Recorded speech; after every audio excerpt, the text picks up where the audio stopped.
Hello மக்களே, என்ன விஷயம் சொன்னா போஸ்ட் பெட்டிக்கு ஓய்வு ஆரம்பிச்சிருது மக்களே. இந்த மாசம் கடைசியோட அது நினைக்கும் ரொம்ப வருத்தமா இருக்கு. அதான் நாங்க எல்லாம் சேர்ந்து ஆரெல்லாம் போட்டு அதுக்கு ஒரு கும்படெல்லாம் போட்டு சும்மா இல்லை மக்களே.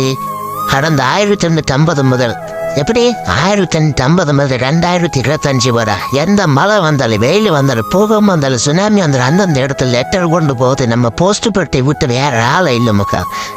இப்போதான் நம்ம ஃபேஸ்புக்கு வாட்ஸ்அப்பில் அன்னைக்கெல்லாம் பாவப்பட்ட மக்களுக்கெல்லாம் இதுதான் ஃபேஸ்புக்கும் வாட்ஸ்அப்பும். சொன்ன யாரை நம்பணும் இப்போ உள்ள ஜிகுட்டு பயிர்களுக்கு ஒன்றும் தெரியாது.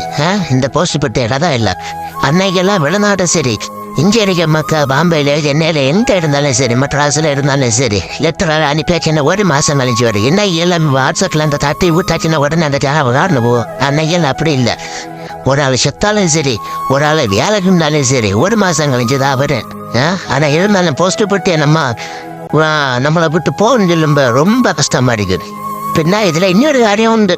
அன்னைக்கு எல்லா பாருங்க நல்ல காதல்களையும் காதலுக்களையும் சேர்த்து வச்சு குடும்பத்தை அழிச்சதால் இந்த போஸ்ட் பெட்டியாகுது. அது 2வது காரியமாகுது. ஆனால் இருந்தாலும் மக்களே, அந்த போஸ்ட் பெட்டி இறக்குன்றப்போ ஒரு மனசுக்கு ஒரு வேதனை இருந்தாலும் நம்ம வீட்டு பக்கத்தில் இருக்கும் போல நினைவுகள் வரும். இருந்தாலும் அதுக்கு ஒரு மரியாதை கொடுத்து ஆராயலாம் போட்டுறீங்க மக்களே.